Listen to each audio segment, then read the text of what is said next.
सभी को नमस्ते। आज का हमारा टॉपिक है टीचिंग एप्टीट्यूड का क्विज। तो सभी लोग मैसेज में आंसर करेंगे और बाकी जिसका मैं नाम लूंगी वो माइक अनम्यूट करके जवाब देगा। चलिए शुरू करते हैं।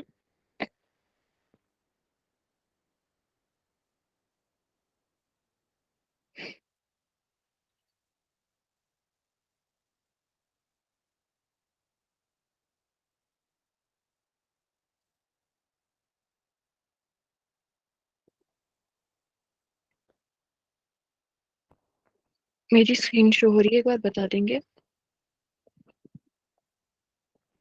यस मैम, हो रही है। Yes ma'am.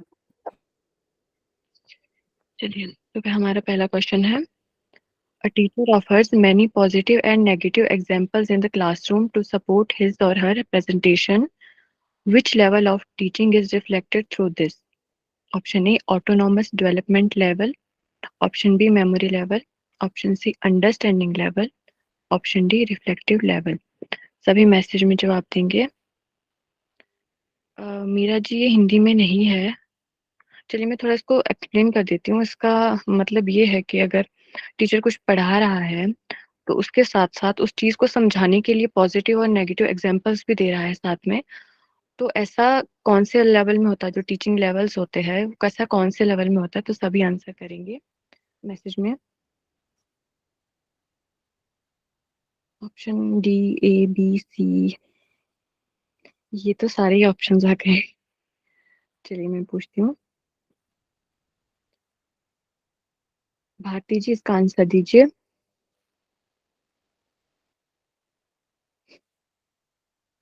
Ma'am C, understanding level.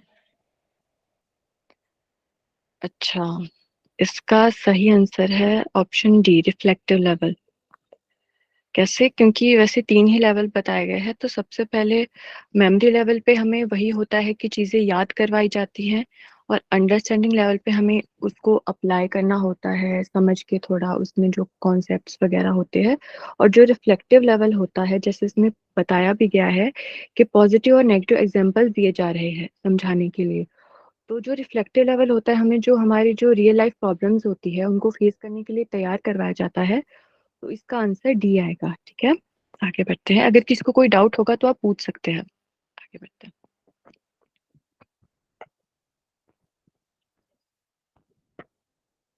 The feedback is an important element in classroom teaching.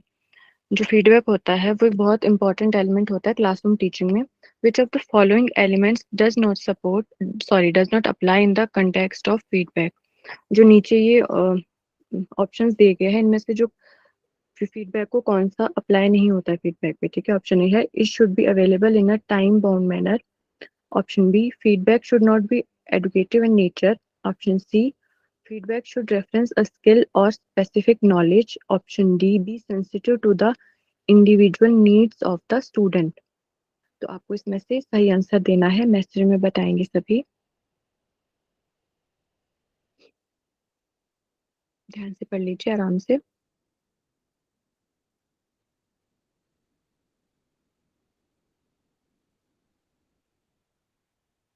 आपके आंसर्स नहीं आ रहे हैं।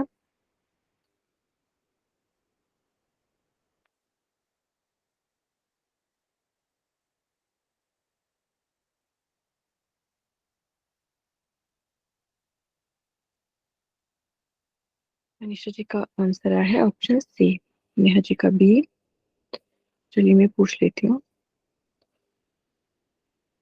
शालिनी कांता जी, इसका आंसर दीजिए।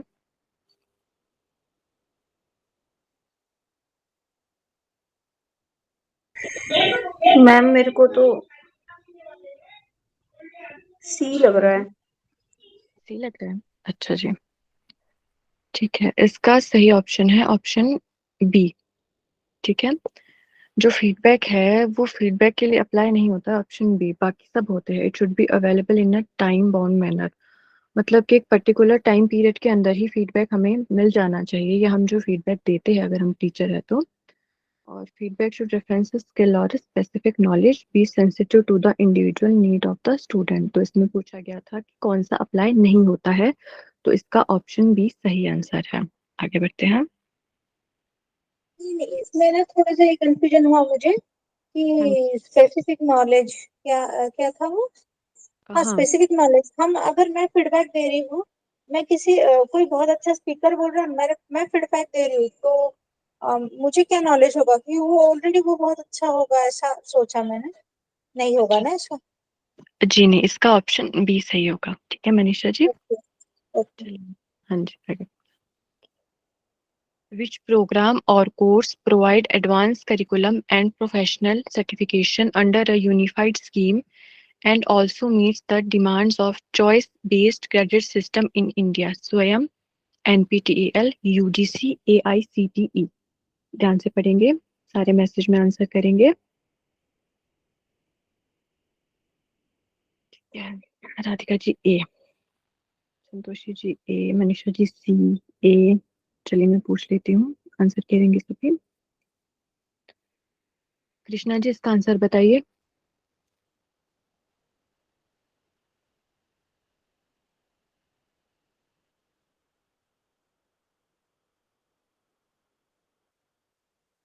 कृष्णा जी आप बता दीजिए। तो ए होगा स्वयं। हाँ जी बिल्कुल सही, इसका सही आंसर ऑप्शन ए है। चलिए, जिसने भी ए ऑप्शन कहा है वो सब सही है। आगे बढ़ते हैं।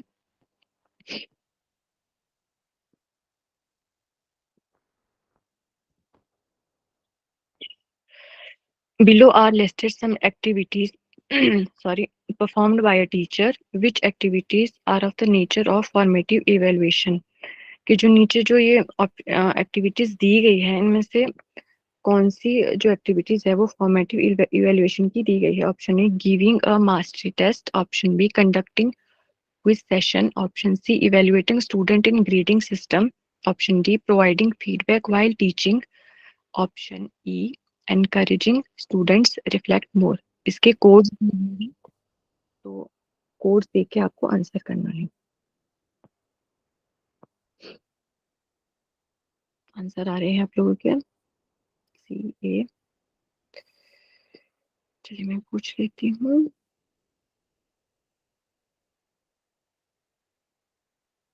संतोषी वर्मा जी इसका आंसर दीजिए।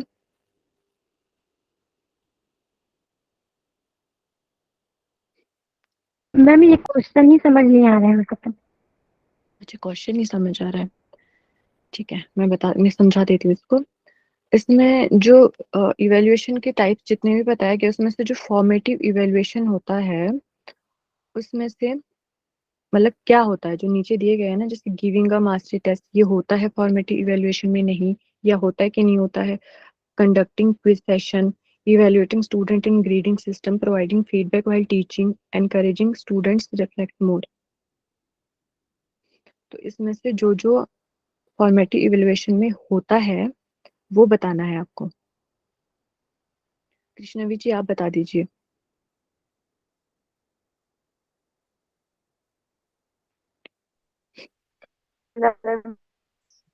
इसमें डी और बी सी ई। डी। चलिए मैं बता डी देती डी। हूँ। इसका सही ऑप्शन ऑप्शन सी है, बी डी और ई। अब एक बार इसको समझ लेते हैं कैसे। देखिए, पहले ये देख लेते हैं कि जो जो सही है। B D E, B D में क्या बताया गया है? कंडक्टिंग क्विज सेशन, ठीक है। और डी में है प्रोवाइडिंग फीडबैक व्हाइल टीचिंग, मतलब टीचिंग टीचिंग मतलब पढ़ाते हुए ही हमें फीडबैक देना है, ठीक है। और ई में क्या है? एनकरेजिंग स्टूडेंट्स रिफ्लेक्ट मोर, मतलब स्टूडेंट्स को एनकरेज करना है, प्रोत्साहित करना है। और जो इसके अलावा बच गए दो, A giving a mastery test and option C evaluating student in grading system. ये नहीं होता है। ये दोनों ए और सी समेटिव इवेलुएशन होता है, जो सबसे लास्ट में दिया जाता है। फॉर्मेटिव इवेलुएशन कोर्स के बीच में दिया जाता है। तो कोर्स के बीच में क्विज भी कर सकते हैं हम लोग, फीडबैक भी दे सकते हैं टीचिंग के टाइम, और स्टूडेंट को एनकरेज भी कर सकते हैं। लेकिन एक मार्कशीट टेस्ट दिया जा रहा है। मार्कशीट टेस्ट का मतलब है पूरा ही टेस्ट दिया जा रहा है, पूरे सिलेबस में से दिया जा रहा है। या फिर ग्रेडिंग सिस्टम भी लास्ट में, ग्रेड्स हमें तब मिलता है जब हमारे फाइनल एग्जाम्स होते हैं। तो ये जो दोनों है, ऑप्शन ए और ऑप्शन सी, ये आएगा हमारा समेटिव इवेल्युएशन में। और जो बाकी के बच गए हैं बी डी और ई, ये फॉर्मेटिव इवेल्युएशन में आएगा। समझ आ गया आप लोगों को? चलिए ठीक है, आगे बढ़ते हैं। हाँ जी।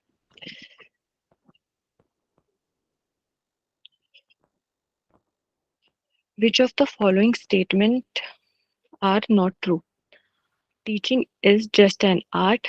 टीचिंग केवल एक कला है. Teachers can be trained only. केवल टीचर्स को बस ट्रेनिंग दी जा सकती है. टीचर्स आर बॉर्न मतलब टीचर्स पैदा होते हैं. या option D all of the above. अब सारे मैसेज में आंसर करेंगे. Lata ji option D, Neha ji D, Krishna ji D. ठीक है ठीक है. राधिका जी इसका आंसर कर कीजिए. मैम डी ही होना चाहिए. होना चाहिए या डी है? हाँ डी ही है मैम. क्लास ली नहीं ना, बस अंदाज से पढ़ के लगा रही हूँ मैम, समझ के. टीचर्स आर बोर्न, ये नॉट ट्रू. आल अब होगा मैम, बिकॉज क्योंकि ये बॉर्न सारे भी नहीं मेरे को होते, ट्रेंड भी नहीं होते, सीखते ही हैं. और बस ये जरूर है, teaching is just an art. Art तो है मैम. चलिए इसका सही ऑप्शन ऑप्शन डी ही है. ये कोई भी ट्रू नहीं है, ये सारे फॉल्स है. जस्ट एन आर्ट, बस एक आर्ट ही नहीं है टीचिंग. ठीक है. और बस ट्रेंड ही नहीं किए जा सकते हैं. और टीचर्स आर बोर्न, ऐसा भी नहीं होता है कि वो पैदा होते हैं. हम सीखते हैं, उसके बाद टीचर्स बनते हैं, प्रैक्टिस करके, सीख के, पढ़ाई करके, ट्रेनिंग करके. ठीक है. तो इसका जी सही मैम. Option D. हाँ जी. चलिए आगे बढ़ते हैं. Effectiveness of teaching has to be judged in terms of, मतलब कि हमारी टीचिंग इफेक्टिव हुई है या नहीं, इसको हम कैसे जज करेंगे या कैसे पता लगाएंगे. तो इसके option, option A course coverage, course पूरा हो गया है हमारा. ऑप्शन बी स्टूडेंट्स इंटरेस्ट, कि स्टूडेंट्स को रुचि है उसमें. Option C learning outcomes of students, कि बच्चे कितना सीख पा रहे हैं. या option D use of teaching aids in the classroom, जो शिक्षण सामग्री है उसका उपयोग कैसे करते हैं. हाँ जी, आपके ऑप्शन और आंसर्स आ रहे हैं सी सी सी. चलिए मैं पूछ लेती हूँ. लता जी इसका आंसर दीजिए. Option C learning outcomes of student. हाँ जी, जिसने भी सही सी दिया है वो सही आंसर है. तो इसको कैसे समझ सकते हैं, देखिए.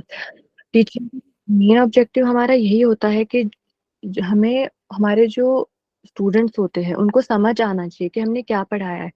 तो अगर कोर्स हमारा पूरा हो गया है, समझ उनको कुछ आया नहीं है, तो ये तो नहीं हुआ ना इफेक्टिव टीचिंग. और स्टूडेंट इंटरेस्ट, ये भी नहीं होगा.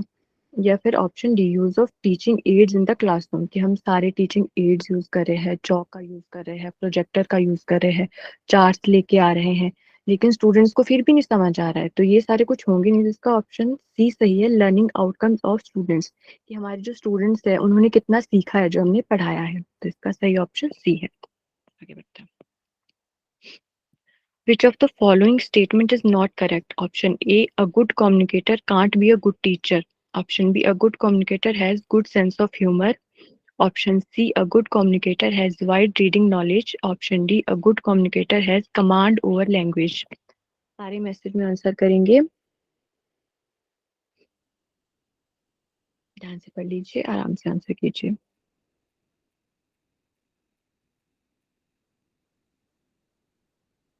ए. ये है ना मैम इसका आंसर. जी मैं पूछ रही हूँ. पुष्पा जी बताइए इसका क्या आंसर होगा.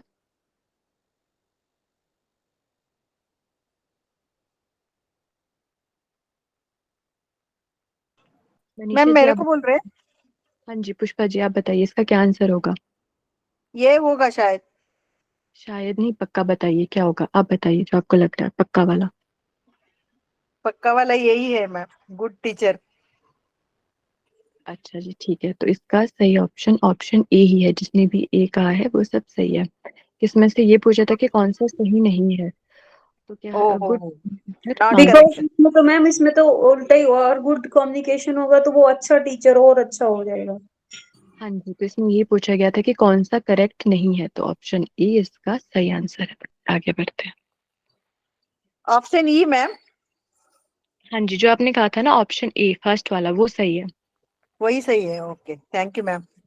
हाँ जी. A teacher will become an effective communicator if, कि जो टीचर है वो इफेक्टिव कम्युनिकेटर मतलब कम्युनिकेशन वो अच्छे से कर पा रहा है. कैसे बनेगा. Option A he uses instruction facilities. Option B he help students get meaning out of what he teaches होना था यहाँ पे, सॉरी ये रीचेस हो गया, गलत टाइप हो गया, टीचेस होगा यहाँ पे। He ask questions in between teaching, option D. He help students get correct answer to the questions on the topic. ध्यान से पढ़ेंगे फिर मैसेज में आंसर कीजिए। सी बी बी सभी आंसर करेंगे, कोई बात नहीं, गलत हो जाए तो बी। ठीक है, प्रियंका पांडे जी इसका आंसर दीजिए। मैम डी होगा। D, He helps the student get correct answer to the questions on the topic. अच्छा जी, इसका सही ऑप्शन ऑप्शन बी है। He help students get meaning out of what he reaches. देखिए जो बाकी है, he uses instructional facilities. Instructional facilities क्या होती है, जैसे हम कहीं पे पढ़ा रहे हैं किसी स्कूल में या कॉलेज में, तो वहाँ पे जो हमें फैसिलिटीज मिलती है, मान लो हमें प्रैक्टिकल के लिए, केमिस्ट्री फिजिक्स के प्रैक्टिकल के लिए लैब प्रोवाइड की जा रही है, तो ये इसमें आ जाएगा। तो ऑप्शन सी तो वही हो गया कि क्वेश्चन पूछ रहे हैं हम लोग बीच में, कोई टीचर है, तो ये option D. He help students get correct answer to the question on the topic. नहीं, तो इसका लेकिन सही आंसर बी होगा, क्योंकि हमारा मेन मकसद तो यही है कि स्टूडेंट्स को समझ आना चाहिए। तो टीचिंग का भी यही मेन ऑब्जेक्टिव है कि जो हम पढ़ाते हैं, तो एक टीचर एक अच्छा कम्युनिकेटर तभी बनेगा अगर स्टूडेंट्स मतलब समझ पाएंगे जो उसने पढ़ाया है। तो इसका सही ऑप्शन बी है। ठीक है, तो मैम ये भी तो हो सकता है ना, जैसे अब आप एक्सप्लेन कर रहे हो हर हर क्वेश्चंस के ईच पार्ट को, तो जब हमें वो चीजें कॉन्सेप्ट समझ में आ रहा है तभी हम आंसर कर पा रहे हैं। हाँ जी, लेकिन इसमें सेम सेम ही लगते हैं ना ऑप्शंस, तो तभी 4 दिए होते क्योंकि वो सेम ही लगते हैं सारे। लेकिन इसका जो बिल्कुल करेक्ट आंसर है ना, वो ऑप्शन बी ही होगा। ठीक है, ओके, कौन सा है मैम? डी? नहीं नहीं, बी होगा। B? B B B for Bombay. हाँ मैम, मीनिंग समझ में आना चाहिए, मीनिंग तक पहुंचना। मैं हाँ जी, मीनिंग समझ के लगा टाइप रही गलत Fourth हो ना, गया, fourth. टीचर्स होना था यहाँ पे, ये टाइप गलत हो गया मुझसे। ठीक है, तो ऑप्शन बी इसका सही है। आगे बढ़ते हैं। Teaching will be effective if the teacher, option A, is the master of the subject. Teaching कब इफेक्टिव होगी, जब ऑप्शन ए जो टीचर है वो मास्टर होगा अपने सब्जेक्ट में। ठीक है, option B has much experience in teaching the subject, उसको बहुत सारा एक्सपीरियंस होगा अपने सब्जेक्ट को पढ़ाने में। Option C start from what students know already, शुरू वहीं से करेंगे जहां से बच्चों को समझ, मतलब जहां तक बच्चे जानते हैं उसके आगे से ही शुरू करेंगे। या option D uses many instructional facilities, वही बहुत सारी इंस्ट्रक्शनल फैसिलिटीज यूज करते हैं। ऑप्शन ए बी आ रहे हैं आपके। ठीक है, सी बी ए बी अलग अलग आ रहे हैं, देखिए बी ए। चलिए मैं पूछ लेती हूँ।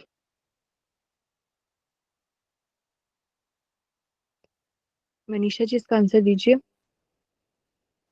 मुझे सी लग रहा है, start from what student know already. अच्छा उसको जी, ठीक है। क्वेश्चन पूछ के एक ये निकालेगा कि स्टूडेंट्स को कहाँ पता, कितना पता, और उसके बाद वो उसका शुरू करेगा, ऐसा लगा मुझे। ठीक है मनीषा जी, तो इसका करेक्ट आंसर सी ही है, start from what students know already. अब मैं समझाती हूँ कैसे। देखिए जो पहला ऑप्शन है, is the master of the subject. मान लो मैं आपको पढ़ा रही हूँ टीचिंग एप्टीट्यूड, ठीक है, मुझे सब कुछ आता है, मतलब बहुत अच्छे से आता है, मैं मास्टर हूँ इसकी। ठीक है, तो हमारा क्वेश्चन है टीचिंग विल बी इफेक्टिव, मतलब मेरा पढ़ाया हुआ कब इफेक्टिव होगा, अगर मैं मास्टर हूँ। पहला तो ये है। ठीक है, दूसरा है has much experience in teaching the subject, कि मेरा एक्सपीरियंस बहुत ज्यादा है, मैं 8-10 सालों से टीचिंग एप्टीट्यूड ही पढ़ा रही हूँ सबको। ठीक है, option C start from what students know already, मैं वहां से शुरू कर रही हूँ कि जहां से आप लोगों को पता है। मान लो आपको कुछ भी नहीं पता है, तो मैं पहले आपकी नॉलेज चेक करूंगी। ठीक है, उसके बाद उसके आगे से आपको पढ़ाऊंगी। और ऑप्शन डी है यूजेस मैनी इंस्ट्रक्शन फैसिलिटीज, मैं बहुत कुछ कुछ यूज कर रही हूँ, चार्ट्स का यूज कर रही हूँ, व्हाइट बोर्ड यूज कर रही हूँ, प्रोजेक्टर यूज कर रही हूँ। लेकिन इफेक्टिव टीचिंग तभी होगी अगर मुझे ये पता होगा कि आप लोगों को कितना आता है। अगर मुझे मान लो मैथ्स के क्वेश्चंस आपको करवाने हैं, लेकिन आपको जमा घटाना ही नहीं आ रहा है, और मैं सीधे मैथ्स के क्वेश्चंस करवाने लग जाऊं, इंटीग्रेशन करवाने लग जाऊं, तो आपको वो नहीं समझ आएगा ना। तो इसका सही ऑप्शन सी होगा कि मेरी टीचिंग इफेक्टिव तब होगी जब मुझे ये पता होगा कि आपको कितना आता है और मैं वहीं से उससे आगे से ही शुरू करूंगी। ठीक है।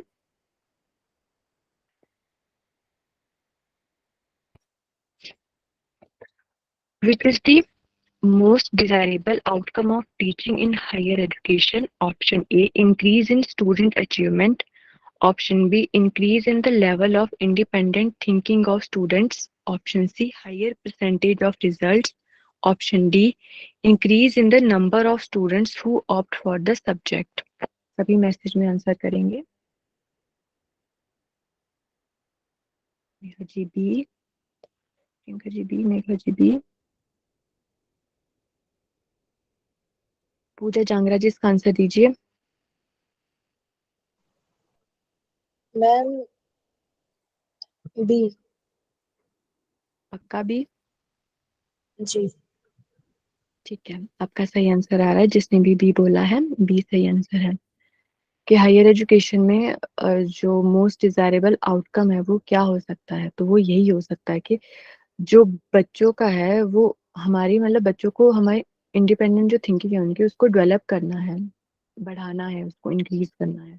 तो यही होगा, क्योंकि बाकी स्टूडेंट्स की अचीवमेंट ये भी नहीं होगा, हायर परसेंटेज ऑफ रिजल्ट ऐसा भी नहीं है। तो इसका सही ऑप्शन ऑप्शन बी है। अगला क्वेश्चन है, good teaching is best reflected by option A attendance of students, option B number of distinctions, option C meaningful questions asked by students, option D pin drop silence in the classroom. Answer करेंगे मनीषा जी सी, मेघा जी सी। ये बहुत easy question है।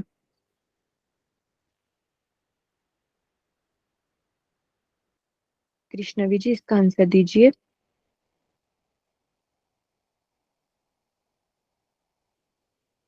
सी है ma'am. कौन सा? सी। सी। हाँ जी, सी इसका correct है। बाकी तो वो सामने ही पता चल रहा है, अटेंडेंस से भी कोई फर्क नहीं पड़ता है कि बच्चा आ रहा है, लेकिन हमें ये तो नहीं पता चल रहा वो कितना समझ पा रहा है।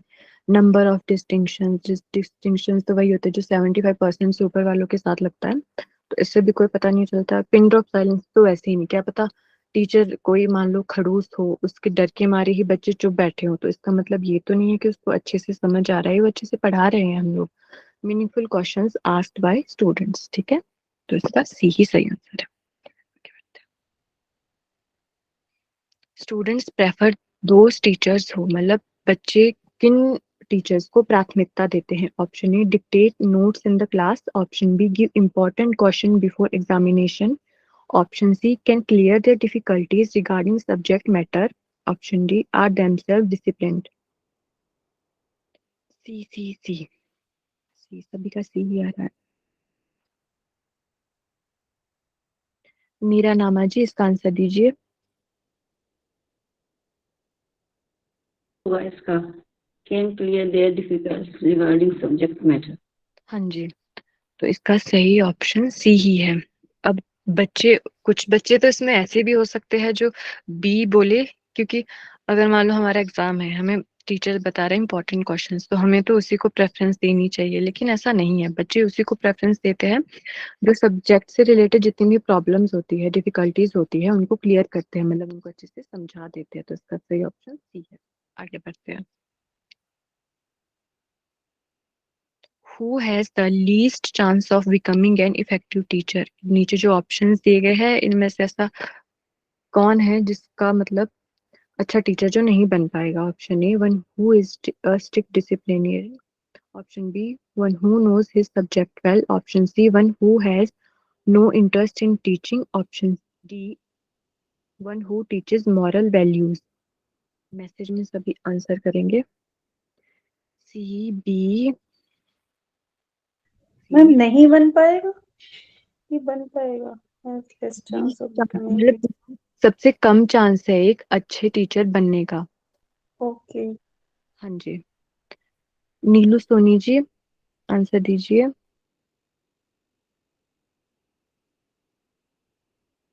हाँ मैम, मैंने इसमें ना थोड़ा सा गलत दे दिया आंसर। कोई बात नहीं, मुझे बताइए। शायद, हाँ मैंने सी एक्चुअली डाल दिया है। और इसमें लास्ट क्वेश्चन का मैंने इफेक्टिव टीचर पूछा जा रहा है, जो कि मैं ध्यान से करें। तो इसमें मेरे ख्याल से आंसर होना चाहिए इफेक्टिव टीचर के लिए सब्जेक्ट बी होना चाहिए। आपने पहले सही पढ़ा था, लीस्ट चांस मतलब सबसे कम चांस किसका है इफेक्टिव टीचर सबसे बनने का। कम चांस है हाँ अरे यार मैं कैसे हो गई वन हु नोस सब। मैंने भी पहले यही फिर मैंने क्लियर किया तब मैंने आंसर दिया। सबसे कम चांस है तो इसमें आएगा जो स्ट्रिक्ट डिसिप्लिन रखेगा वो, उसके कम चांस सी रहेंगे। सी है मैम, सी। नहीं, सी होगा। उसको अपने सी सब्जेक्ट होगा। में हाँ तो इंटरेस्ट मैंने नहीं। हाँ आंसर में उसको सी दिया था। हाँ, सॉरी जब इसमें उसको अपने बहुत कंफ्यूज हूँ, सब्जेक्ट। परफेक्ट कोई चीज नहीं बोल पा रही सी। टीचिंग में वो इंटरेस्ट ही नहीं लेगा तो फिर कहाँ से पढ़ा पाएगा अच्छे से। हाँ ना। तो वो उसका इंटरेस्ट नहीं होगा तो वो समझेगा नहीं, फिर समझेगा नहीं तो उसका क्या ही क्या क्या हाँ सिखाएगा। चलिए इसको चलो मैं समझ। सी, चलिए आंसर सी रहेगा फिर। हाँ जी, इसका सही रहेगा ऑप्शन सी, कि सबसे कम चांस किसका है एक अच्छे टीचर बनने का। तो मान लो मेरा इंटरेस्ट ही नहीं है आपको पढ़ाने में, मुझे दे दिया सब्जेक्ट पढ़ाने के लिए, टीचिंग एप्टीट्यूड दे दिया, ठीक है। अब मेरा इंटरेस्ट ही नहीं है, मैं ऐसे सोते सोते मरते मरते पढ़ा रही हूँ, अच्छी नहीं बना रही हूँ, ऐसे ही बोल रही हूँ कि नहीं समझ आएगा खुद से पढ़ लेना, ये वो सो कुछ भी, तो मैं एक अच्छी टीचर नहीं बन पाऊंगी। तो इसका ऑप्शन सी सही आंसर है, ठीक है। क्वेश्चन ध्यान से पढ़ना है, आगे बढ़ते हैं। Micro teaching is more effective, option A during preparation for teaching practice, option B during teaching practice, option C after the teaching practice, option D always. Micro teaching कब ज्यादा इफेक्टिव होती है, नीचे ऑप्शंस दिए गए हैं, ध्यान से पढ़ना है। Manisha ji option D, D D D. अच्छा जी, एनी टाइम एनीवेयर।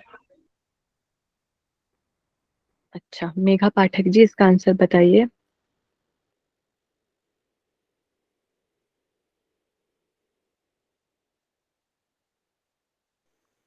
ए होगा इसका, during preparation for teaching practices. हाँ जी, इसका ऑप्शन ए सही है। इसमें ध्यान से पढ़ना, इसमें क्या क्वेश्चन पूछा गया है, माइक्रो टीचिंग, माइक्रो टीचिंग कब इफेक्टिव है, during preparation for teaching practice, teaching practice की प्रेपरेशन के दौरान, मतलब हम टीचिंग प्रैक्टिस कर रहे हैं उस टाइम माइक्रो टीचिंग इफेक्टिव है। इसमें 6 स्टेप्स होते हैं माइक्रो टीचिंग में, ठीक है। सबसे पहले हम प्लानिंग करते हैं कि हमें जो पढ़ाना है, मान लो आज हमें पढ़ाना है घेरन संहिता का पहला चैप्टर, ठीक है, तो हम प्लानिंग करेंगे, फिर टीचिंग करेंगे उसको, उसके बाद फीडबैक लेंगे, ये 3 स्टेप्स हो गए। फीडबैक के बाद हम अगर वो सही नहीं होगा फिर दोबारा से प्लानिंग करेंगे, तो री प्लानिंग करेंगे, री टीचिंग करेंगे, फिर री फीडबैक होगा, ठीक है। तो ये इसका ऑप्शन ए सही आएगा, during preparation for teaching practice, ठीक है। आगे बढ़ते हैं हम। The most important challenge before a teacher is, teacher के लिए सबसे बड़ा चैलेंज क्या है, option A to maintain discipline in the class, option B to make students do their homework, option C to prepare question paper, option D to make teaching learning process enjoyable. Lata ji option D, Manisha ji D, हाँ जी हाँ जी ठीक है, नेहा जी नीलू ji D D D, पूजा जी ठीक है मैं पूछ लेती हूँ।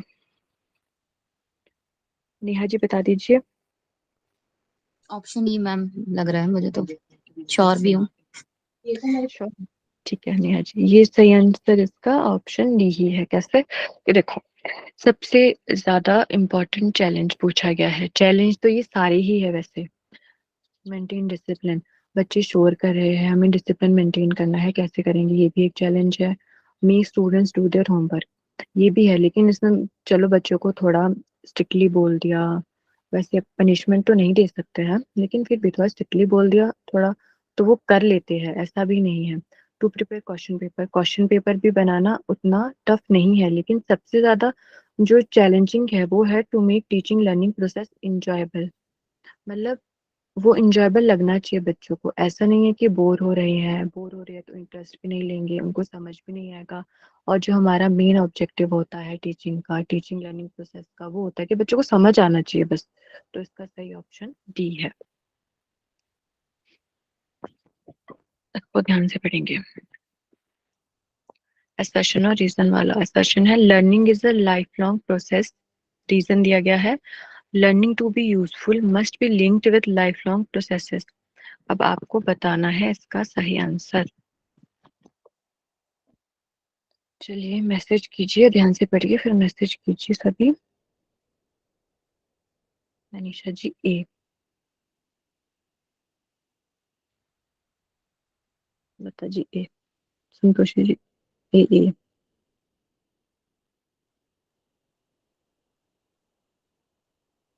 भारती जी इसका आंसर दीजिए। Ma'am option A. Option A लग रहा है आपको? ठीक है, सभी के ऑप्शन ए ही आ रहे हैं इसका, लेकिन इसका करेक्ट आंसर ऑप्शन बी है। बोथ आर ट्रू, दोनों सही है ये, पर आर ई की करेक्ट एक्सप्लेनेशन नहीं है। कृष्णा जी का बी आया, हाँ जी, तो इसका करेक्ट ऑप्शन बी है। ठीक है, आगे बढ़ते हैं। तो एक्सप्लेनेशन ये रीजनिंग जो है रॉन्ग कैसे है? तो लाइफ लॉन्ग मस्ट भी वो लाइफ जो हमारा है डेली उसका कोरिलेट करना चाहिए, ऐसा ही ना? ये रॉन्ग नहीं है, ये दोनों सही है, लेकिन ये इसकी हाँ ना? करेक्ट एक्सप्लेनेशन नहीं है। हाँ बट तो बिकॉज लगा है हमने इसको ऐसे, इसको चेक करने में हम बिकॉज लगाते हैं ना, because learning to be useful must be linked with life long processes. नहीं है सही? बस मैम इसमें ये है कि मतलब जो लर्निंग है ना, कोई ऐसा कोई लिंक नहीं होना चाहिए कि जो हमें लाइफ लॉन्ग के लिए वो मतलब यूजफुल हो, कोई जरूरी हो।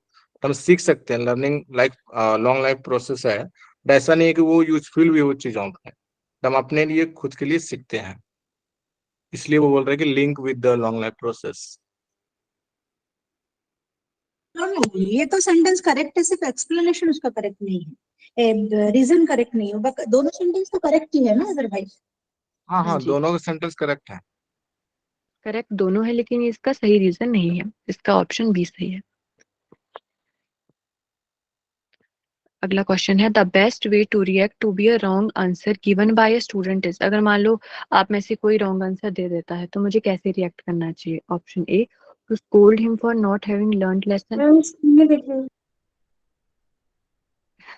एक मिनट में पहले पढ़ क्वेश्चन लो। में दिख नहीं रहा है क्या? दिख क्वेश्चंस रहा नहीं है, दिख? नहीं क्लियर है मैम। दिख रहा है, दिख रहा है। मैंने क्लियर है। आंसर भी कर दिया मैम।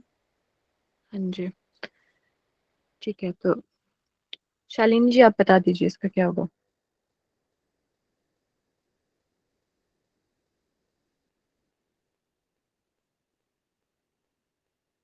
नीलू जी आप बताइए। मुझे डी लग रहा है। अच्छा जी, डी लग रहा है आपको? ठीक है, मैं समझा देती हूँ। लता जी को भी डी लग रहा है, बाकी को बी बी लग रहा है। ठीक है, इसका करेक्ट आंसर बी है। कैसे? देखिए, मैंने आपसे पूछा, अभी आपने गलत आंसर दिया, आपने डी दिया, ठीक है, तो क्या मैं आपके गलत आंसर को इग्नोर करके अगला पूछ लूं या इसको समझाऊं? ये बताइए नीलू जी। नहीं, बी समझाओगे सही तो है फिर। बी सही है। जी, इसका करेक्ट आंसर बी होगा। कि ना ऑप्शन ए है स्कूल के मैं आपको डांटू, नहीं भाई, क्यों डांटना है? नहीं, डांटना नहीं है। बी, ऑप्शन बी सही है कि मुझे ये समझाना है कि आपका जो आंसर दिया है वो गलत क्यों है।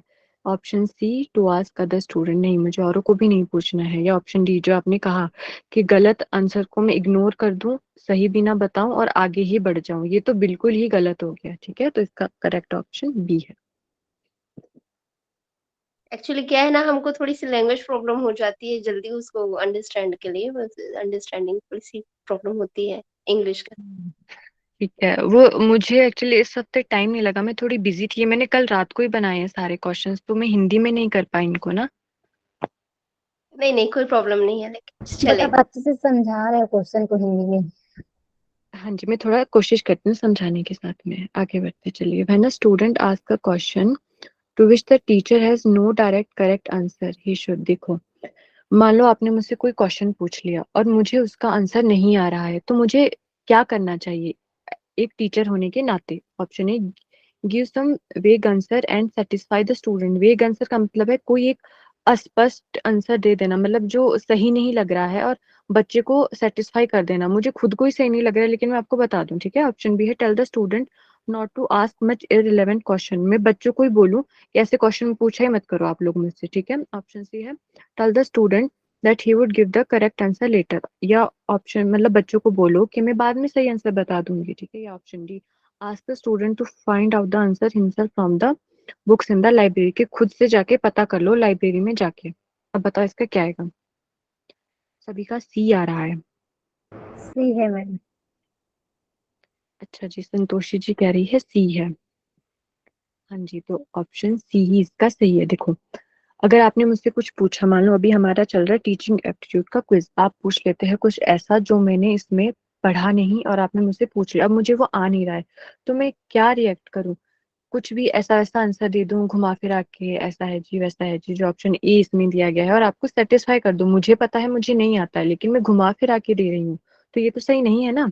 ये ऑप्शन बी जिसमें बताया गया है कि मैं आपको मना ही कर दूं, कोई ऐसे क्वेश्चन पूछा ही मत करो। अब मुझे आ नहीं रहा है तो मैं आपके ऊपर इल्जाम डाल दूं कि ऐसे पूछा ही मत करो आप, ठीक है। या ऑप्शन सी कि बच्चों को कहे कि हम बाद में इसका आपको जवाब दे देंगे जब मुझे पता चल जाएगा, मैं पता कर लूंगी, क्योंकि ऐसा तो है नहीं कि सभी को आता है, हमें भी सीखना ही होता है कहीं से, ठीक है। ये ऑप्शन डी कि बच्चों को खुद ही बोल दो कि खुद जाके लाइब्रेरी में जाके ढूंढ लो, ऐसा भी नहीं होता है, तो इसका सही आंसर है सी। आगे बढ़ते हैं।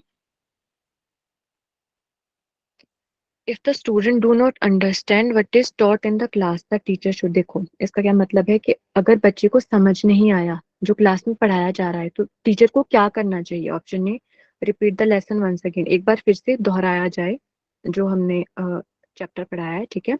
या option B teach the lesson again citing suitable example, lesson को पढ़ाना दोबारा है लेकिन एग्जाम्पल के साथ पढ़ाना है। Option C check the previous knowledge of the students in the topic, student की हमें नॉलेज को चेक करना है कि इसको पहले से इस टॉपिक के बारे में कितना पता है। या option D proceed to the next topic, के अगले टॉपिक तक ही बढ़ जाओ, छोड़ो उसको, इग्नोर करो। सी सी सी, मैं जिससे पूछूंगी वो बताएगा। मीनू जी बताइए।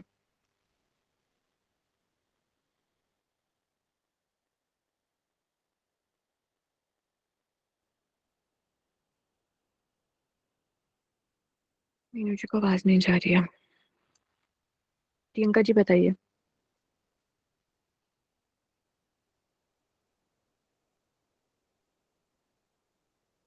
मेरी आवाज आ रही है आप लोगों को?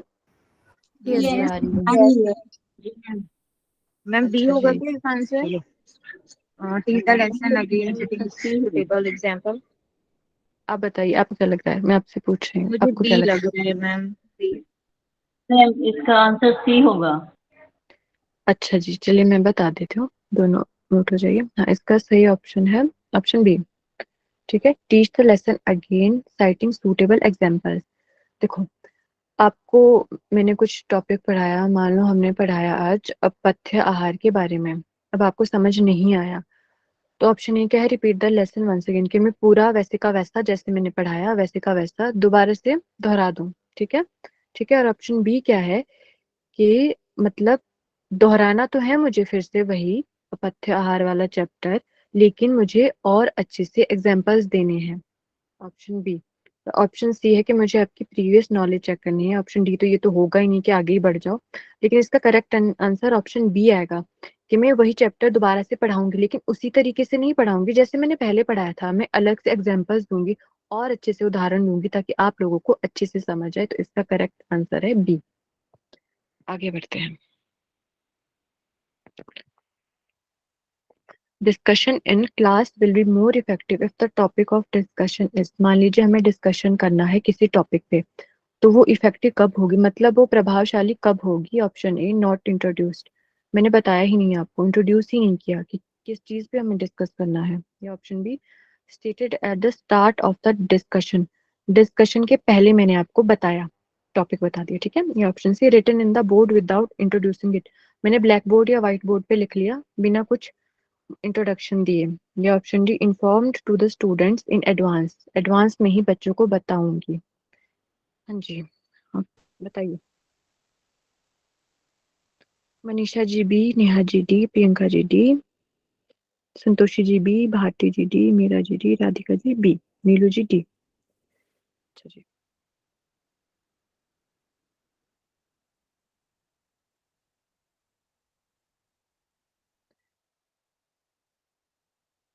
कौन बताएगा? राधिका जी आप बता दीजिए। Ma'am seated at the start of the discussion. अच्छा जी, मतलब डिस्कशन के पहले बताना है मुझे। अच्छा, ये लग रहा है आपको, ठीक है। लेकिन इसका करेक्ट आंसर है option D, inform to the students in advance. Advance में बताना, समझा देती हूँ मैं, ठीक है। देखो, मान लो हमें डिस्कस करना है कल लेवल्स ऑफ टीचिंग पे, टीचिंग एप्टीट्यूड में जो लेवल्स ऑफ टीचिंग है उसके बारे में हमें डिस्कस करना है कल वाली क्लास में, ठीक है। तो वो कब ज्यादा इफेक्टिव होगी? डिस्कस सब ऐसे ही करते हैं ना कि आपस में बात करके, आपके कुछ डाउट्स होंगे, आपने पढ़ा होगा उसमें से, तो फिर आप मुझसे पूछोगे, मैं क्लियर करूंगी या आपको कुछ समझाऊंगी, ठीक है। तो पहला ऑप्शन नॉट इंट्रोड्यूस, मैंने बताया ही नहीं, कल सीधे ही हमें डिस्कस करने लगी कि आज हमें डिस्कस करना है लेवल्स ऑफ टीचिंग, तो पहला तो वैसे ही नहीं होने वाला इसका। दूसरा है stated at the start of the discussion, कल हमारी क्लास है 9 बजे से सुबह, मैंने 8:55 पे बताया आपको कि आज हम ये डिस्कस करने वाले हैं, तब भी नहीं होगा क्योंकि आप लोगों को तो पता ही नहीं है ना कि वो है क्या। फिर option C, written in the board without introducing it, मान लो हमारी ऑफलाइन क्लासेस चल रही है, मैंने बोर्ड पे लिख लिया बिना कुछ इंट्रोड्यूस किए, ऐसे मौन व्रत रख के मैं आ गई और मैंने लिख दिया, बोला कुछ नहीं, फिर भी नहीं समझ आएगा, इफेक्टिव होगी नहीं ना वो डिस्कशन, इफेक्टिव नहीं होगा। तो इसका करेक्ट आंसर है option D, inform to the हाँ मैम, स्टूडेंट, समझ आ गई। है ना। एडवांस में हाँ मतलब कल हमारी क्लास है 9 बजे से, हमें डिस्कस करना है लेवल्स ऑफ टीचिंग, तो मैं आपको आज बताऊंगी कि हम कल लेवल्स ऑफ टीचिंग डिस्कस करने वाले हैं, तो आप लोग थोड़ा पढ़ के आइएगा, तो हम आपस में डिस्कस करेंगे, क्योंकि डिस्कस करना ही है कि आपस में बातचीत के द्वारा हमें उसको समझना है, तो इसका डी सही आंसर है। हम्म Which type of evaluation is carried out at the end of the course of study? इसका मतलब है कि नीचे जो इवेल्युएशन दी गई है, जब हमारा कोर्स खत्म हो जाता है तो एंड में कौन सी इवेल्युएशन की जाती है? Option A summative, B assessment, C formative, D both A and B. सभी आंसर करेंगे। ए आ रहा है आपके आंसर्स, ठीक है। नेहा जी ए, मनीषा जी ए, बाकी भी कीजिए, शालिनी जी ए, पूजा जी ए, मीरा जी ए, ए, ठीक है। मनीषा जी बताइए। हाँ, समेटिव होगा क्योंकि लास्ट में हम जब इवैल्यूएशन करते हैं ग्रेड देते, जो हमारा फाइनल एग्जाम होता है हम्म, उसके लिए समेटिव होगा वो। लता जी डी कह रही हैं। अच्छा जी, ठीक। मेघा जी भी डी कह रही हैं बहुत। अच्छा, चलिए मैं समझा देती हूँ। इसका करेक्ट आंसर है ऑप्शन ए समेटिव। समझा देती हूँ, इसमें कहा गया है एंड ऑफ अ कोर्स, सबसे अंत में। अगर ये समझ नहीं आता ना, वो एक सा लगता है, असेसमेंट तो इसका वैसे ही नहीं होने वाला, समेटिव या फॉर्मेटिव में से होगा, ठीक है। तो कैसे समेटिव फॉर्मेटिव सेम सेम ही लगता है, तो उसको ऐसे याद रख लेना। जो समेटिव में SUM है ना, सम सम मतलब क्या होता है? जोड़ होता है ना सभी चीज का, ठीक है। तो जोड़ कब होता है? लास्ट में, सबसे लास्ट में, सबसे लास्ट में हम जोड़ते हैं, मतलब कुछ हमें जोड़ना है, और मान लो हमारे पास सामान है, 2 पेन है, 2 नोटबुक है, सब जोड़ दिया, सम कर दिया सबका, 2 नोटबुक, तो वो पेन 4 हो गई, ठीक है। तो ये सबसे लास्ट में होता है सम। तो end of the course of study सबसे लास्ट में होता है समेटिव इवेल्युएशन, फॉर्मेटिव बीच में होता है जब कोर्स आपने चल रहा होता जस्ट सॉरी डिस्टर्ब कर रही हूँ, आपने जस्ट इसके पहले डिस्कस किया था नहीं, फॉर्मेटिव का एक क्वेश्चन था उसमें। है। जी हाँ जी, किया था उसमें। तो इसका करेक्ट आंसर ए है, तो जिसने भी ए है सही है, और जिसका डी है वो गलत है। आप समझ आ गया ना आप लोगों को? असेसमेंट मीन्स मूल्यांकन, तो वो हाँ भी जी, लास्ट में ही होता है ना। मूल्यांकन लास्ट में नहीं होता है, मूल्यांकन हम बीच में भी कर सकते हैं। बीच में जैसे वो छोटे छोटे टेस्ट होते हैं ना हमारे, 15 नंबर वाले हो गए, वो हो गए। समेटिव सबसे लास्ट में होता है, फॉर्मेटिव भी बीच में होता है, असेसमेंट कभी हो सकती है, लेकिन इसमें पर्टिकुलर पूछा गया है ना, end of a course of study, ये कंफ्यूजन के लिए ही है। हाँ जी, नेहा जी भी कह रही है, ये कंफ्यूजन करने के लिए दिया है। इसका ये करेक्ट जो आंसर, हाफ ये जो हाफ ईयरली और ईयरली एग्जाम होता है ना, उसको बोलते हैं। समझ आ गया? चलिए हाफ ईयरली तो होगा ना, ईयरली होगा सिर्फ। हाफ ईयरली में तो चांसेस है कि हम कुछ आगे इम्प्रूवमेंट कर सकते हैं, है ना, या नहीं? नहीं क्या मैम, ये मूल्यांकन तो एक टेस्टिंग होती है हर 15-15 यूनिट नंबर टेस्ट जो तो मैम जैसे बोल रही है वैसे वो सही है। जैसे असेसमेंट देते हैं ना हम बच्चों को, जैसे मान लो बीच में हमने टेस्ट ले लिया 15 नंबर वाला, तो 15 का रिटर्न हो गया, 5 का उसमें वाइवा रख लिया, फिर बच्चों को असेसमेंट दे दी, लास्ट में देते हैं, कुछ ऐसा ऐसा होता है ना, ये वो है। लेकिन इसका ये बस कंफ्यूजन के लिए यहाँ पे दिया गया है, इसका करेक्ट आंसर ए ही है। समेटिव से सम से याद रख लेना, अगर समेटिव और नहीं, फॉर्मेटिव को कंफ्यूजन नहीं, होता है। वो शालिनी जी कह रही थी हाफ ईयरली और ईयरली, तो मैं बोला कि हाफ ईयरली नहीं होगा, शायद ईयरली होगा इसमें, हाफ ईयरली नहीं आएगा ना समेटिव में। समेटिव ईयरली ही होता है, समेटिव लास्ट हाँ, में होता है। ये हाँ मैं जी, उनको भी क्लियर कर रही थी कि हाफ ईयरली नहीं आएगा, ईयरली आएगा उसके लिए। ओके दीदी, थैंक यू। हाँ जी, ठीक है जी, आगे बढ़ता। Peer group interaction in a classroom helps in. Peer group पता है ना, जो हमारे साथ वाले होते हैं बच्चे, उनके साथ यदि हम मतलब इंटरेक्शन करते हैं, बातचीत करते हैं, तो ये किस चीज में हमारी हेल्प करती है? Option A concept understanding, option B realisation of one's misunderstanding, option C rapport building, option D questioning. बताइए। मनीषा जी सी, प्रियंका जी ए, संतोषी जी ए। अच्छा जी, शालिनी जी ए।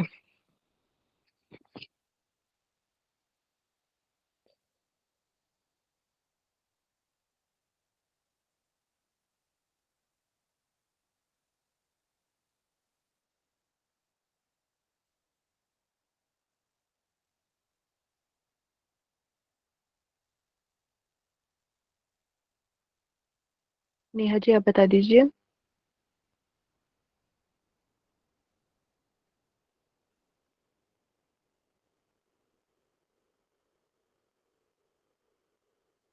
कृष्णा जी आप बता दीजिए। ए अभी में कंफ्यूजन लग रहा है मुझे तो। इसमें अच्छा, कॉन्सेप्ट अंडरस्टैंडिंग होगा, जो भी अगर कॉन्सेप्ट क्लियर ना हो तो हम लोग बात करते हैं कि कौन से किससे क्लियर है कॉन्सेप्ट, तो हम दोनों मिलके कॉन्सेप्ट क्लियर कर सकते हैं मिलके। यही होगा इसका आंसर। हाँ जी, इसका सही आंसर ए होगा, कॉन्सेप्ट अंडरस्टैंडिंग। ठीक है, आगे बढ़ते हैं। Teaching is based upon the mastery of, option A conceptual knowledge, option B teaching skills, option C decision making skills, option D all of the above. हमारी जो टीचिंग है, शिक्षण प्रक्रिया, वो किस पे आधारित है? बी डी के आंसर आ रहे हैं। D B, Manisha ji B, Priyanka ji D, Meera ji D, Lata ji D, Krishnavi ji B. Krishnavi ji answer. Question कर दीजिए, मेरा डेटा नहीं चल रहा है। अच्छा ठीक है, मैं समझा देती हूँ। इसमें पूछा गया है कि teaching is based upon the mastery of, मतलब जो हमारा शिक्षण की जो प्रक्रिया है वो किस पे आधारित होती है? Option A conceptual knowledge, option B teaching skills, C decision making skills, या option D all of the above. D होगा। हाँ जी, इसका सही ऑप्शन डी ही होगा, ऑल ऑफ द अबव। सबके सही आ रहे हैं, डी डी डी। ये बहुत इजी है। जो अगला क्वेश्चन है, the idea of basic education was propounded by doctor Zakir Hussain, doctor Rajendra Prasad, Mahatma Gandhi, Rabindranath Tagore. इसका आंसर सभी करेंगे। सी, नेहा जी सी, बाकी भी कीजिए। मनीषा जी ए, प्रियंका जी सी, मीरा जी सी, नीलू जी सी। अच्छा जी, मैम इसका थोड़ा हिंदी बताइए ना, प्रोपाउंडेड। अच्छा ठीक है, हाँ सॉरी सॉरी, हम बता रही हूँ। मतलब जो बेसिक एजुकेशन का आइडिया था, जो बेसिक एजुकेशन का विचार आया था, वो किसने प्रतिपादित किया, मतलब किसके द्वारा वो बुनियादी दिया? कोई कुछ कह रहा था। मैम बुनियादी शिक्षा बोल सकते हैं इसको। हाँ जी, बुनियादी शिक्षा कह सकते हैं। जो बुनियादी शिक्षा का जो विचार आया था, वो किसके द्वारा दिया गया था? सबसे पहले किसके द्वारा प्रतिपादित किया गया था? बताइए राधिका जी। मैम महात्मा गांधी या हाँ जी, फिर राजेंद्र। अरे या फिर नहीं, नहीं ऐसे नहीं ही यार, महात्मा गांधी जी है। महात्मा महात्मा गांधी। गांधी जी। जी, ये क्वेश्चन हायर एजुकेशन का भी है, तो इसको ध्यान रखेंगे, ये इंपॉर्टेंट है, ठीक है। महात्मा गांधी इसका सही आंसर है। हाँ जी, Neha ji. Kindergarten system of education was constituted by T.P. Nunn, Spencer, Froebel, Montessori। जो किंडरगार्टन एक सिस्टम है, पढ़ाने का एक तरीका है किंडरगार्टन सिस्टम, ये किसने बोला था, मतलब किसके द्वारा ये प्रतिपादित किया गया था, वही कह सकते हैं। डी आ रहे हैं आपके, ठीक है। और भी कीजिए आंसर। पूजा जी बताइए। डी आएगा मैम। डी आएगा, अच्छा जी। डी इसका सही आंसर सी है, फ्रोबेल ने।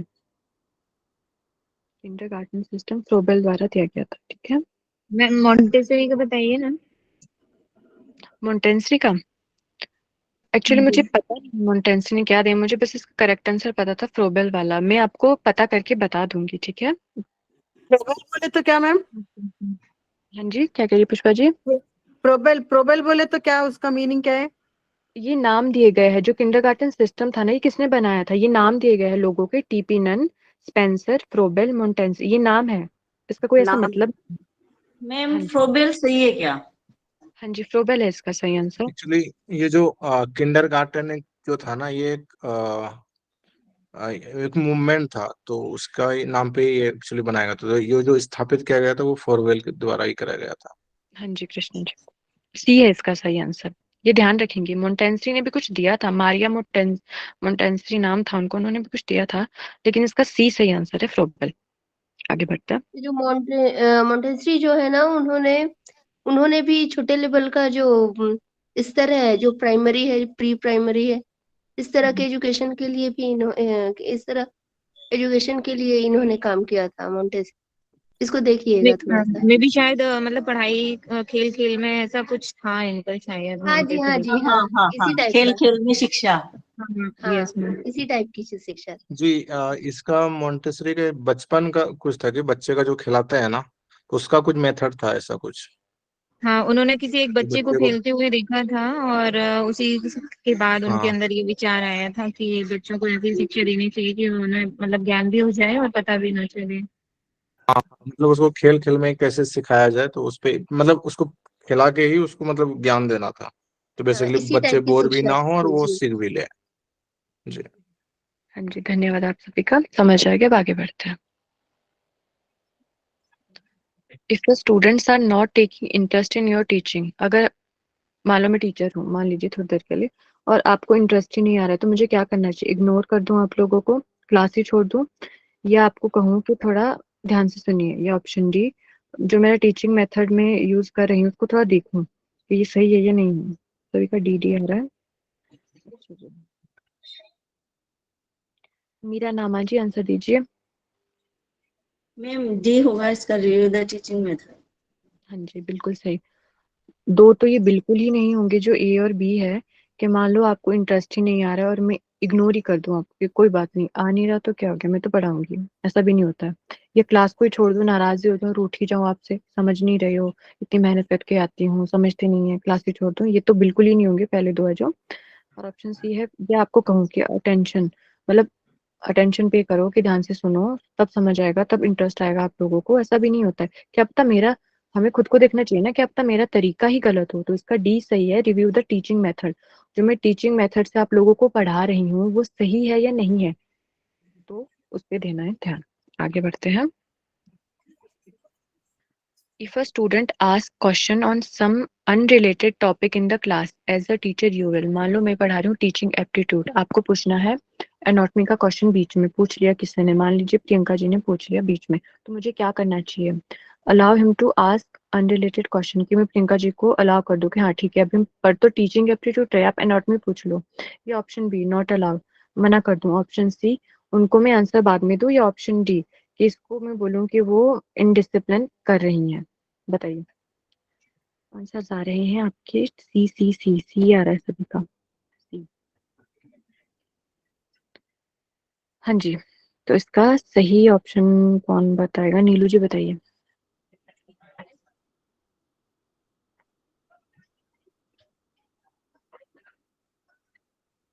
नीलू जी बताइए। वो इसलिए क्योंकि देखिए, और जो स्टूडेंट क्वेश्चन कर रहे हैं, हाँ, क्योंकि स्टूडेंट स्टूडेंट सीखने के लिए आए हैं, वो पता नहीं कब क्या ऐसा कोई भी क्वेश्चन कर सकते हैं।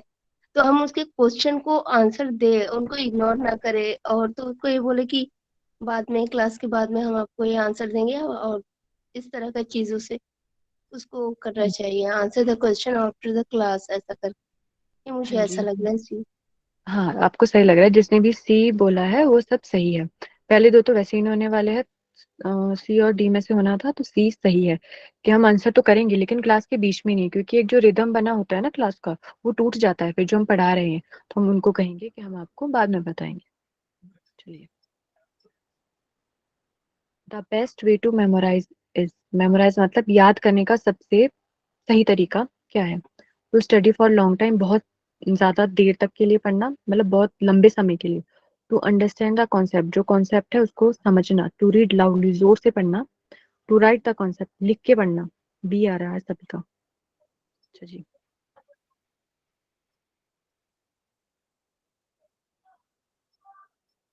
राधिका जी बताइए, आपको क्या लग रहा है? Ma'am understand the concept. हाँ जी, सही है कि अगर हमें किसी चीज को याद रखना है तो उस चीज को समझना पड़ेगा सबसे पहले, है ना? तो ये सही आंसर है इसका, B, to understand the concept. अगला क्वेश्चन है, when a person listens and attempts to understand the other person's viewpoint, he और she can be termed as. मान लो कोई व्यक्ति है, वो आपकी बातों को समझ रहा है, तो वो मतलब क्या माना जाएगा उसको? Active listening, empathetic listening, critical listening, passive listening. Answer करेंगे सभी।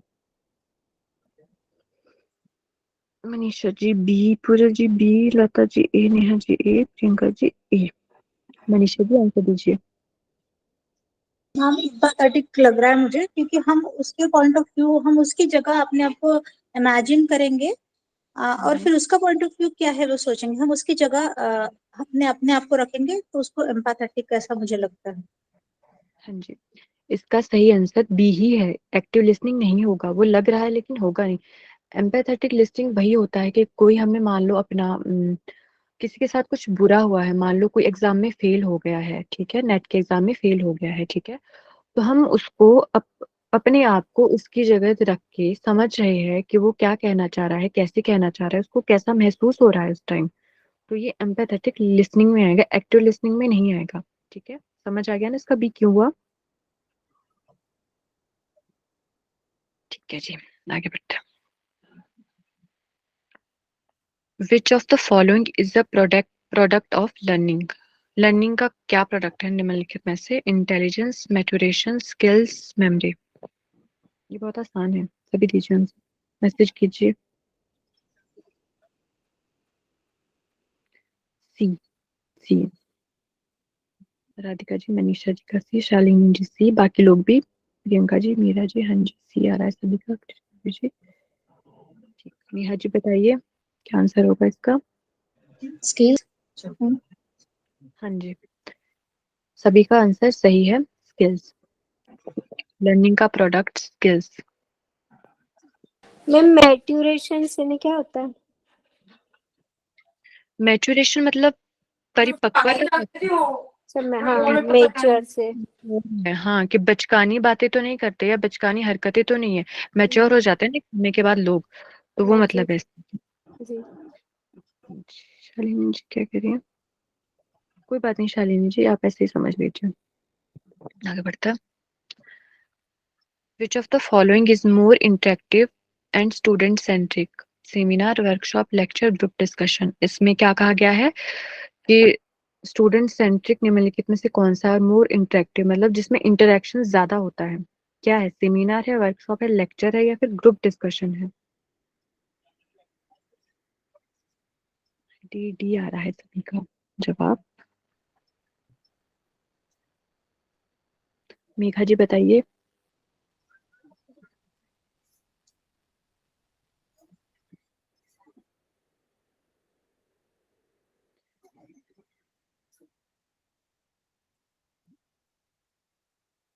प्रियंका जी आप बता दीजिए। मैम डी ग्रुप डिस्कशन, क्योंकि इसमें सबसे ज्यादा इंटरेक्टिव होते हैं बच्चे, आपस में डिस्कशन करते। हाँ जी, बिल्कुल सही, जिसने भी डी कहा है सबका सही है, डी ही आएगा इसमें। स्टूडेंट सेंट्रिक भी है और मोर इंटरेक्टिव भी है, ज्यादा इंटरेक्शन इसमें होता है और स्टूडेंट सेंट्रिक है, तो सही option B. Which of the following is the teaching instruction facilities, जो मतलब जो पढ़ाने के लिए जरूरी सामग्री है निम्नलिखित में से कौन सी है? LCD, projector, green board, tape recorder, all of the above.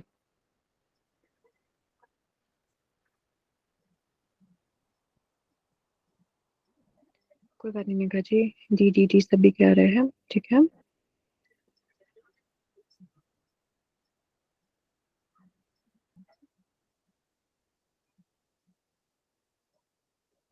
Lata ji इसका आंसर बताइए।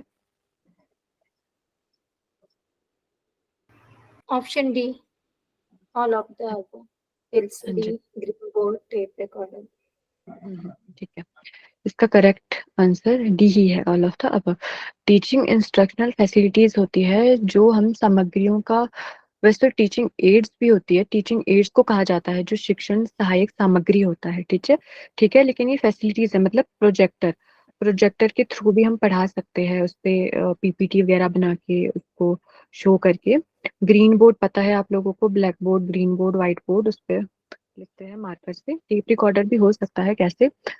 टेप रिकॉर्डर जैसे वैसे तो उसमें आवाजें ही, मतलब ऑडियो के लिए ही है वो, लेकिन जैसे अगर मान लो किसी का, हमें म्यूजिक की क्लास चल रही है किसी की, तो उसको सही सुर ताल समझाने हैं, तो उसको सीखने के लिए टेप रिकॉर्डर भी होगा, तो इसका करेक्ट ऑप्शन है D, all of the above. ये सभी को आना चाहिए। National education day is celebrated on 11th नवंबर, 5 अक्टूबर, 21 फरवरी, 20 नवंबर। सभी आंसर करेंगे।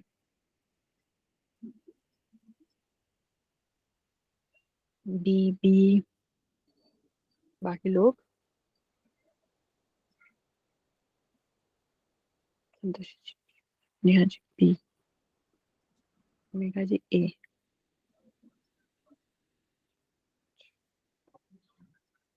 कृष्णा विजय आंसर दीजिए।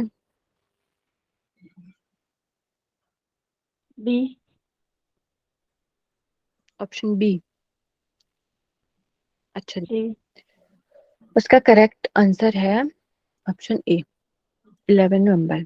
कैसे? 11 नवंबर को जो मौलाना अब्दुल कलाम आजाद जी थे, वो कौन थे? स्वतंत्रता के बाद पहले शिक्षा मंत्री बने थे। पुष्पा जी म्यूट जाइए। पुष्पा जी माइक ऑफ कीजिए। Sorry ma'am, sorry. हाँ जी, तो 11 नवंबर को क्या हुआ था, जो मौलाना अब्दुल कलाम आजाद जी थे, जो स्वतंत्रता के बाद हमारे पहले शिक्षा मंत्री बने थे, उनका जन्मदिन होता है 11 नवंबर को, तो इसे ही नेशनल एजुकेशन डे के रूप में मनाया जाता है। इसको याद रखेंगे, क्वेश्चन आए ना आए, लेकिन ये थोड़ा जनरल नॉलेज के लिए भी सही है। तो अगला जो है 5 अक्टूबर, जो आप लोग कह रहे हैं, 5 अक्टूबर को वर्ल्ड टीचर्स डे होता है, ठीक है, और फिर हाँ, इसीलिए टीचर्स डे है, इसीलिए लगा कि एजुकेशन से रिलेटेड है। करेक्ट नहीं पता था, तुक्का वो लगा 5 दिया। सितंबर है ना मैम, 5 सितंबर होता है ना हाँ, 5 टीचर्स डे। वो सितंबर। तो टीचर भी होता है, 5 अक्टूबर वर्ल्ड वाला होता है, दैट्स व्हाई हमने बी करा। वर्ल्ड टीचर्स डे 5 अक्टूबर को होता है, 5 सितंबर को दूसरा वाला होता है टीचर्स डे, ठीक है। और 21 फेब को क्या होता है? International mother language day. इसको लिख लेंगे, थोड़ा वैसे उतना इम्पोर्टेंट भी नहीं है, लेकिन फिर भी याद रखने के लिए सही है। 21 फेब को क्या होता है? International mother language day. और 20 नवंबर को होता है वर्ल्ड चिल्ड्रन डे। इसका सही आंसर 11 ही आएगा, क्योंकि जो मौलाना, चिल्ड्रंस डे तो 14 नवंबर होता है ना? हाँ जी, world children day, okay, words, okay. World children day होता है, इंटरनेशनल, हाँ इंटरनेशनल। जी, 20 नवंबर को। चलिए इसी के साथ तो क्विज खत्म। बहुत अच्छे क्वेश्चन थे, बहुत अच्छा प्रैक्टिस हो गया। ओवरऑल लगता है कि टॉपिक बहुत सारा कवर हो गया। हाँ जी, thank you so much. Ma'am question इसी तरह आएंगे टीचिंग एप्टीट्यूड में? ये वो थोड़ा इनको कठिन कैसे है। पता चलेगा, वो इनको कैसे पता चलेगा, वो एग्जाम देने के बाद पता चलेगा। रिकॉर्डिंग अभी क्वेश्चन बनाया ना मैम, हिंदी में बनाया please. Yes ma'am, recording of करवा दीजिएगा, लास्ट टाइम रह गया था वो सब लोग नेट होने के बाद। रिकॉर्डिंग कर दीजिए, फिर डिस्कस कर लेते हैं। कृष्णा जी। हाँ